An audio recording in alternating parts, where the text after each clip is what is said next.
Tier 3 classes are finally here. If you guys are on a day 1 server, you should be able to today on reset finally unlock the tier 3 classes. So I want to go and talk about the ARCHMAGE and the spells and the new builds that I've been running day 1. Now obviously this is day 1 builds, but there is a lot of really cool new spells and builds available. So let's jump into that directly. As usual, hello there, welcome back to Waifus. I'm Sefhi, your favorite gambling addict, and I want to be going a little bit over the builds that I've been using for light, freeze, wind, fire, and the new updated harmony build, which is still the strongest in the game when it comes to at least sorcerers. So a couple things we can talk before about that. So when it comes to stat priority, Phantomons and Companions, really quickly as a reminder for everyone, if you are playing Archmage, your priority should be crit rate, crit damage, elemental mastery. That's your highest priority. Second, it's attack and speed, both flat and percentage. After that, hit rate, accuracy, and obviously HP to stay alive.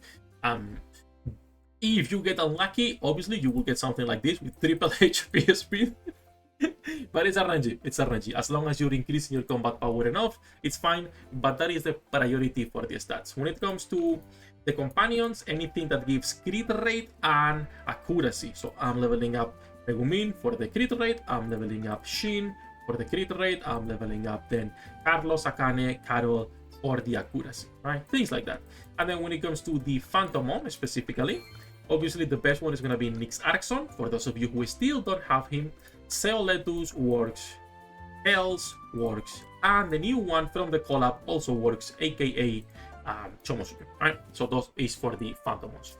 So that's a quick TLDR for the introduction. Let's actually jump into the spells and our defensive tools we currently have. Before I go into every element, a quick TLDR on what is the strongest. Right now, light is the strongest, fire is the second strongest, and then wind and freeze are equal. But I don't like them as single element builds. I just don't like them. I see the utility they have. Freeze can be used to be freezing the boss really consistent, and it's pretty good. And wind has a lot of utility to keep the enemy away from you while you keep dealing damage.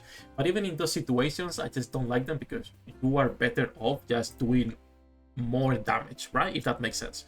And then the best build still remains Elemental Harmony because, well, this Elemental Harmony gives you 4,000 Elemental Mastery if you're using 4 spells of different elements. If not, 3,000, which is the case right here. We'll talk about why on a moment. That's it. That's for the order currently of what's strongest. Let's also talk about the charms we just got from this build and the defensive tools we have, because when I show my builds, they focus on just pure damage because I mostly do co-op content, and when I'm doing map exploration, since I'm a whale, I have no problem clearing. But for free-to-plays, you need to stay alive, and to stay alive, there are a few tools you can use, a few charms. The first one, Void Bubble. Really good, provides a shield and gives you dodge for 2 turns, which makes it so no one can be, well, you have a 50% chance of being immune to damage. Really strong, but we got 2 new spells at tier 3. The first one and my new favorite being Frostguard. Frostguard makes it so when you do not use any technique this turn, you enter the Icebound status, which reduces damage taken, and after it expires, you are healed by 5k flat and an extra 2% of your max HP. Really, really strong. So we finally have a source of healing, but the condition is that your build needs all spells having cooldown. So for example, we cannot use Lightning Change, we cannot use something else in here, right? You cannot use let's say your Water Shot because there is no cooldown. So you need to make sure everything has cooldown, and then you can use this new charm, which is pretty strong. And then for also PvP and even for single player content, Repelling Wind is pretty good. Anyone that enters your range 2 grids has a 75% chance of being pushed back, knocked back 2 grids. So this can proc repeatedly if they keep approaching you. This is really good for PvP. I would not use this one on any online content because it deals basically no damage, like almost no damage at all. I would not use this on anything but PvP and single player content to stay alive. The best one out of those 3, in my opinion, is Frostguard, but it depends on your techniques.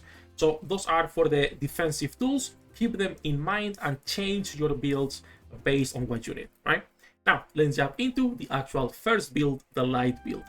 Every single build we'll talk today will be including Rapid Cast. This is the new charm for tier 3 sorcerers, ARCHMAGE. It is the strongest one by far. Increases the caster elemental mastery. That's whatever, it's fine, right? It's great, it's 2000 at mythic level. But also reduces the cooldown of all techniques by 1 turn. Now, important, this is only once. So for example, my Divine Wrath, it's 2 cooldown. My Flickering Stars is 1 cooldown.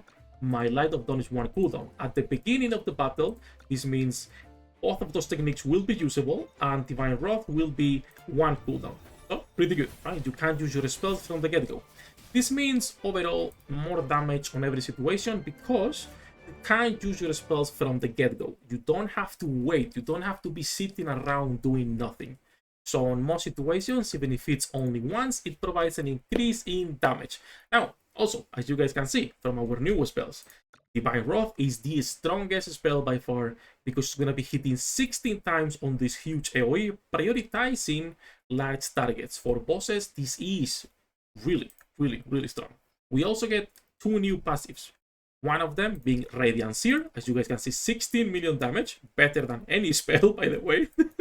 And this is going to be providing you with a 50% chance to deal light damage anytime you deal damage. Any projectile, anytime you deal damage. So this is better than Unstable Aura. This is better than Lighting Mystery. This is better than Wind Shadow. This is the best passive for any build if you want extra damage with your projectiles and with your techniques.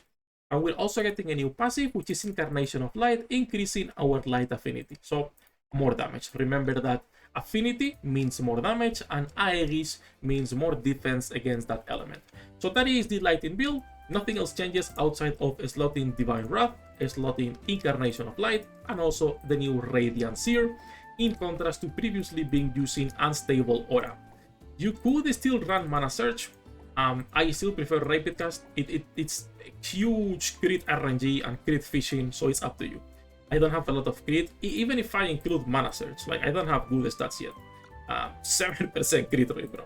And then a 72 crit damage. So it's up to you. If you have good stats, you can consider still use Mana Search. For me, I've been removing it on most of my builds right now. That's for the light build. Then we have the freeze build. So freeze build gets 2 changes. The first one is that we are including Radiant Seer once again. We are removing Unstable Aura from most of our builds, and even Lighting Mastery or Mystery, sorry, this one, on a lot of them as well. Even if this has like a higher base damage, it's only a 30% chance to trigger, while this is a 50% chance to trigger, and also can inflict blind, which means it has some extra utility as well, right? So on the freeze build, we still keep using Deus Blessing for water affinity, we still keep using water twice, we include now Radiant Seer, and we include Rapid Cast.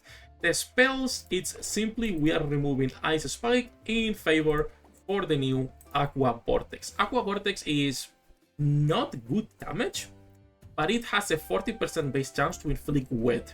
And what wet means is that you have an increased chance, or it increases the chance of being frozen by 30%.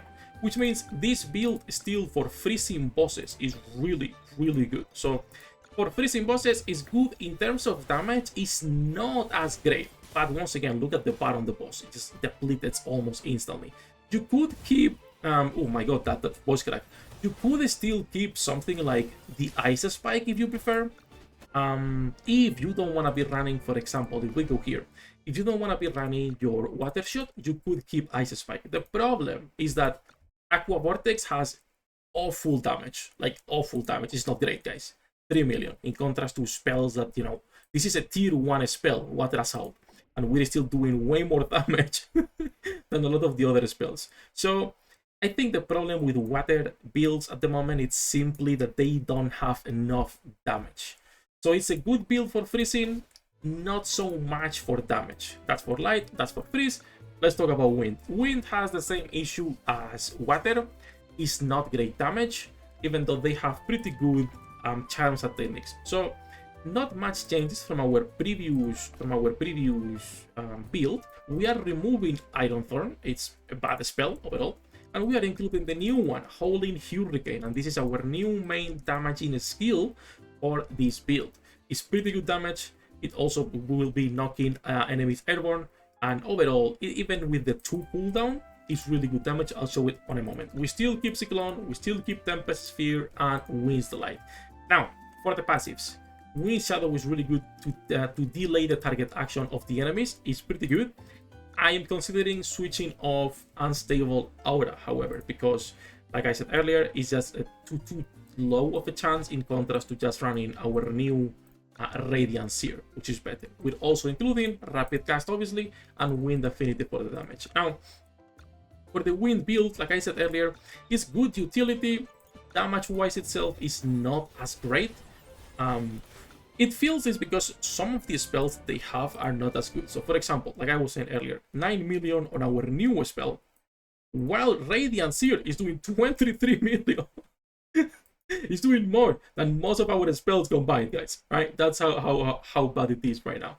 Now, once again, obviously, this doesn't mean anything. You could still be running these spells and keeping the new one that I was saying earlier, this one right here, the Repelling Wind, to just try to keep enemies away from you. So what you can do is keep this build like this, right? So you have Repelling Wind, you have everything to be moving enemies away from you and pulling them, while you still keep doing a lot of damage with the Radiant Seer. So up to you if you want to be running either Repelling Wind or instead you want to be running Wind Shadow. Both of them are good. Honestly, I might keep Repelling Wind simply because it could be fun to keep this Hurricane, the Cyclone, while you are pulling enemies consistently while you keep repelling them as well, right? So that could be like a fun build to run as well.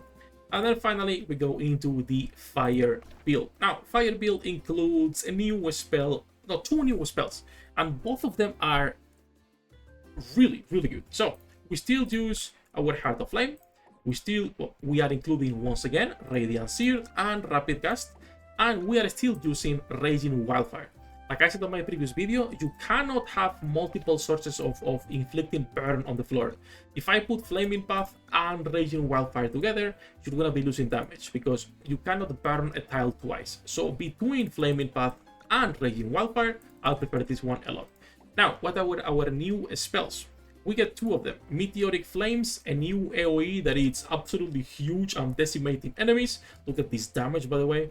And Fire Blast. Now, Fire Blast is a single target spell, but the thing is that, okay, so for some reference, our other no cooldown spells are Water Shot, 77% plus 10k flat, and Lightning Change, 42% plus 5 flat, but it chains up to 9 times. The difference is that Fire Blast has a 26k flat damage plus 94. Like, this is the highest single target spell we have currently when it comes to no cooldown spells. So the Fire build becomes the second strongest, being closer to Light, in some situations even stronger depending on the enemies you are facing. It's really good. This new Meteor also deals stupid damage, so that's pretty nice. As you guys can see, let's go right here really quickly. 13 million here, 13 million here, 5 and 5. So a lot of RNG, and we're only dealing 7, quote unquote, only dealing 7 with Radiant Seer. For this build, you guys can consider switching off Radiant Seer for something else. There's gonna be a lot of RNG on what you want to be running.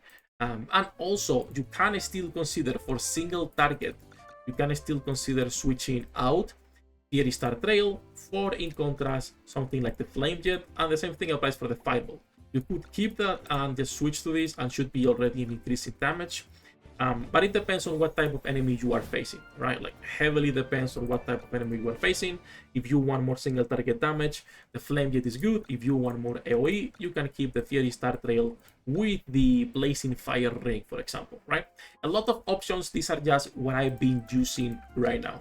You guys have everything on the website written already and updated, so you guys can use that also if you don't want to be rewatching the video.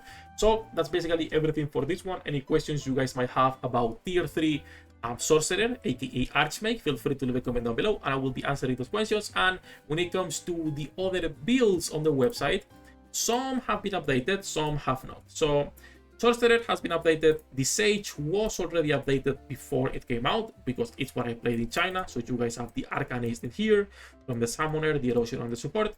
And later today, my friend Jay will be updating for the Berserker. He already had it unlocked yesterday and he told me he will be sending me the builds later as well. So that's it for the other classes. That said, that's everything for this one. As usual, we are live every single day. Links in the description. Good luck with your pool dinner rates, and I'll see you on the next one.